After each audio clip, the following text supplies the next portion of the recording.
Distorted Fate. Written by Sylvac. Chapter 34. Colts. After the little incident with Discord, the day passed by smoothly, though Discord left a parting present of a chocolate cake, albeit a stale one that appeared above my head.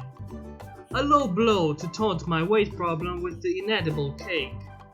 One bath later, and I eventually made my way home for dinner and bedtime, after figuring a few more pages from Twilight's research. The next day started out well, barring another stare down with Diamond Tiara. That little brat really needs to be knocked down a peg or two, and while I was tempted to do it myself, I withheld pounding her face into the dirt with my hoof, if only to avoid getting in trouble and having to deal with an angry, or sad, don't know which one would occur, Pinkie Pie. Though I still wish Diamond would one day hit me first. That would be a good day no matter what happens. At the end of class, after saying my goodbyes to the Crusaders as they have to go home due to being grounded still, I made my way to the library till a certain pair of colts decided to follow me. Grand. Stopping in my tracks, I gave them both a flat stare as I said, "What do you two want now?" Stopping in their tracks only to stumble down and fall over each other, I watched as the duo got back on their hooves as Snails asked, "What do you mean?" Face hooving, I said, "I still remember what you did at the party, so I ask again. What do you two want now?" "What do you mean, tried? We just wanted to play with you," Snips said, though by the sweat on his face said otherwise. Rolling my eyes, I looked at Snails as I said, "Is that true, Snails? There was not anything else with it?" Shifting his eyes between Snips, who was pulling his hoof over his throat over and over as a message to keep silent, which is pretty stupid since I was standing right there, and me, where I was giving him my flat stare, he finally broke. "No, we just like you. We don't know why." As Snip's face hooved, as both his face and Snail's started to redden, I just turned around as I released a frustrated sigh.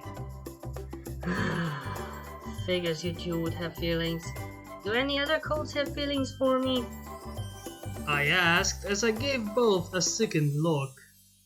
Apparently Snails doesn't know when to stop, as he said, Well, there are a few other colts," before Snips stuck a hoof into Snail's mouth.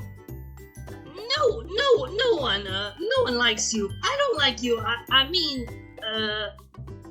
Snip said, his eyes darting left to right as he tried to figure out what to say.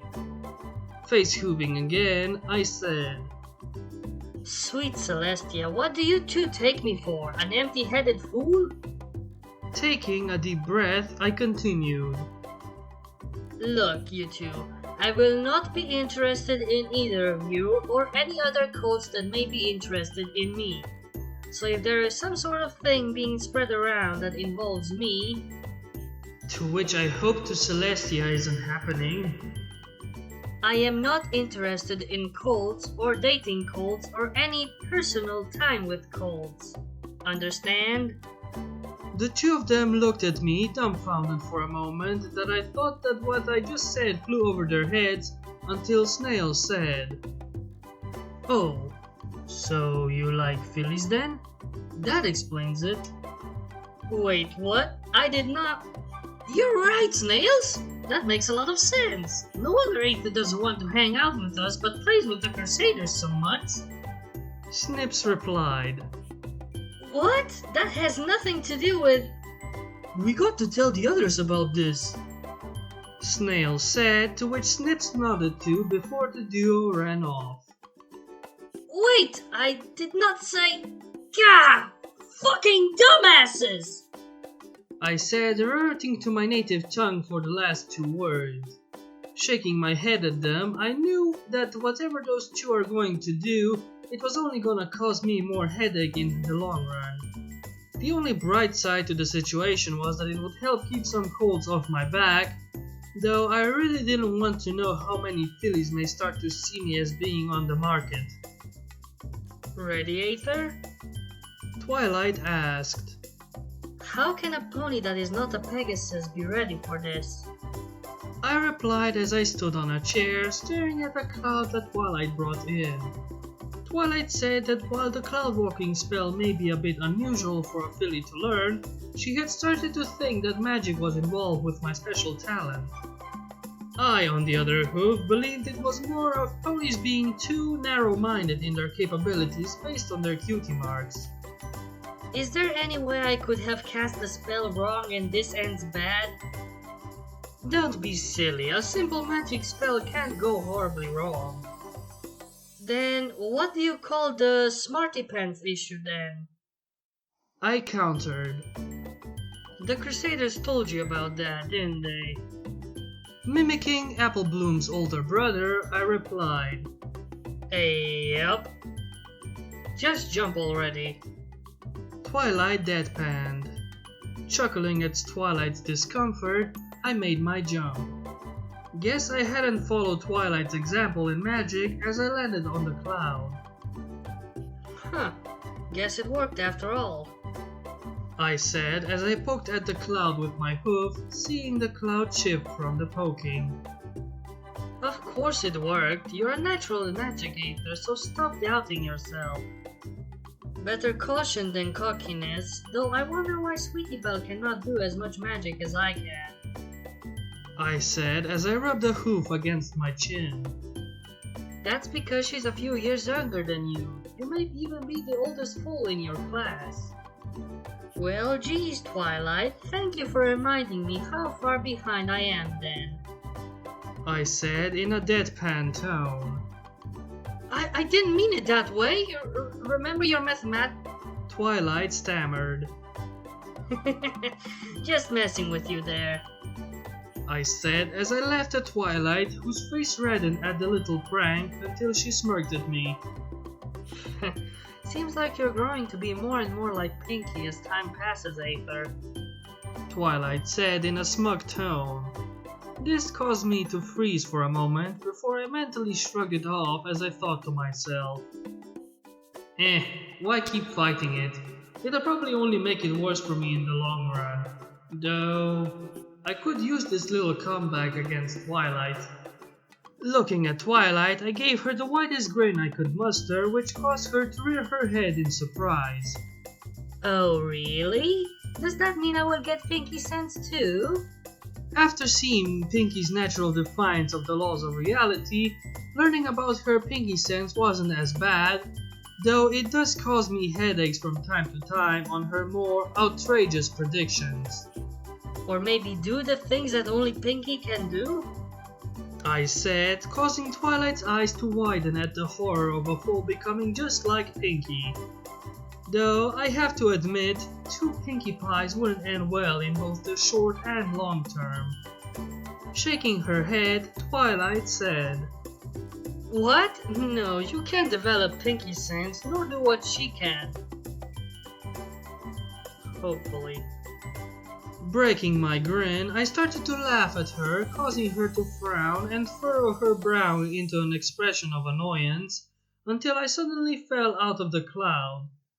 Though I landed on my bottom safely since the cloud was barely above the ground, which left my head in the middle of it, I still yelped in surprise from the unexpected fall.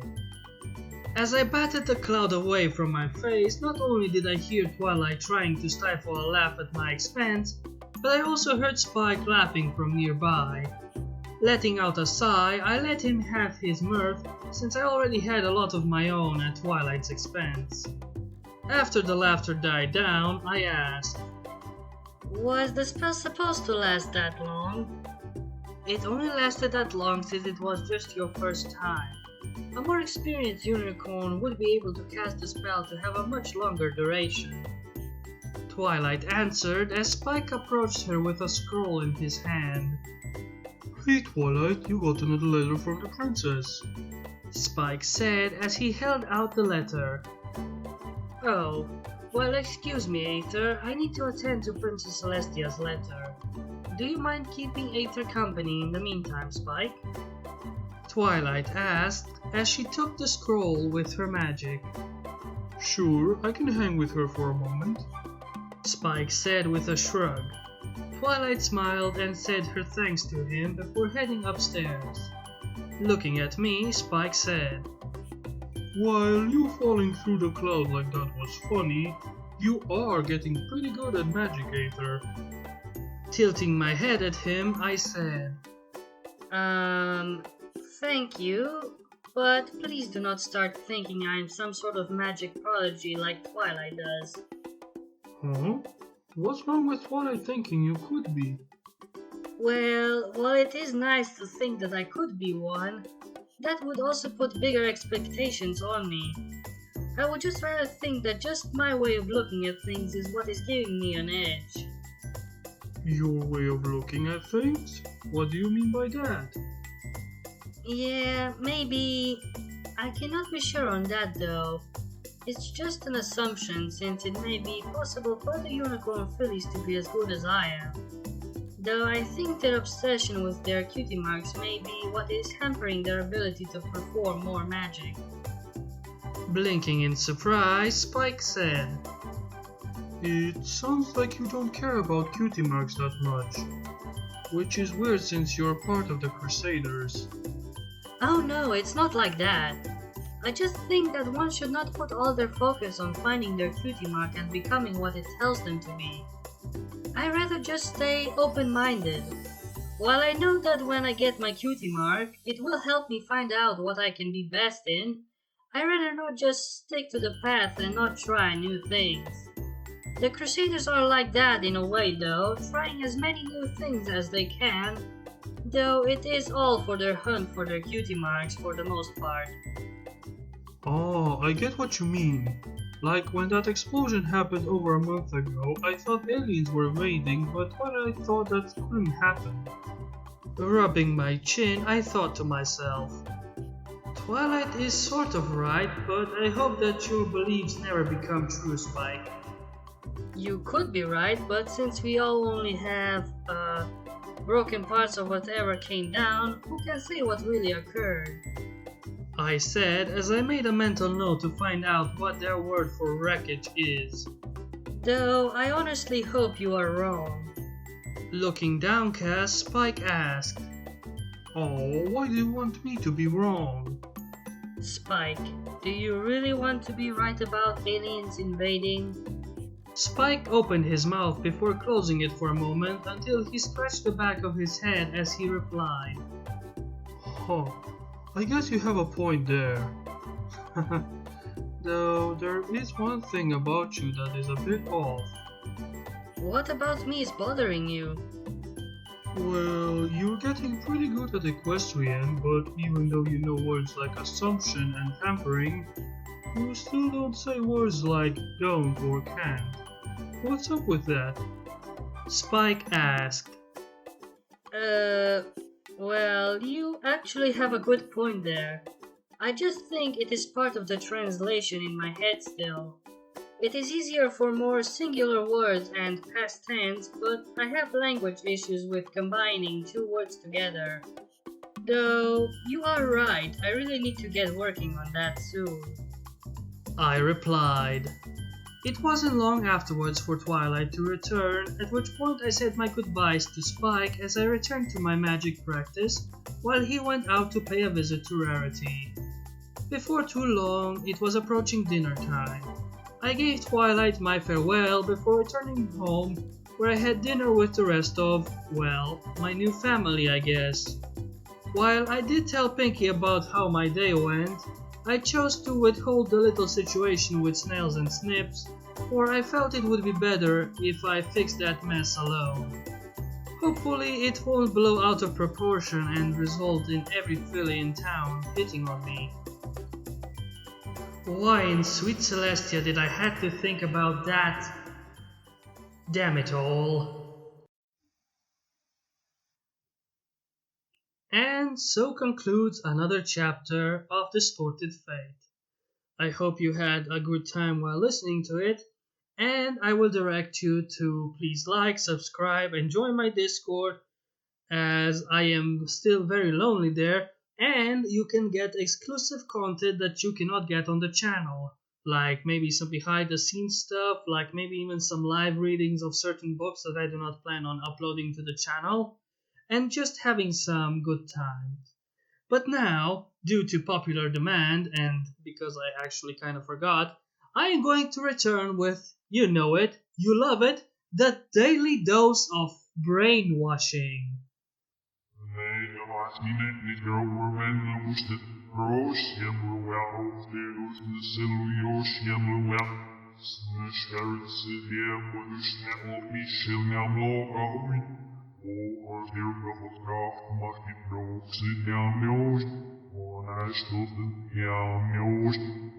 Bye!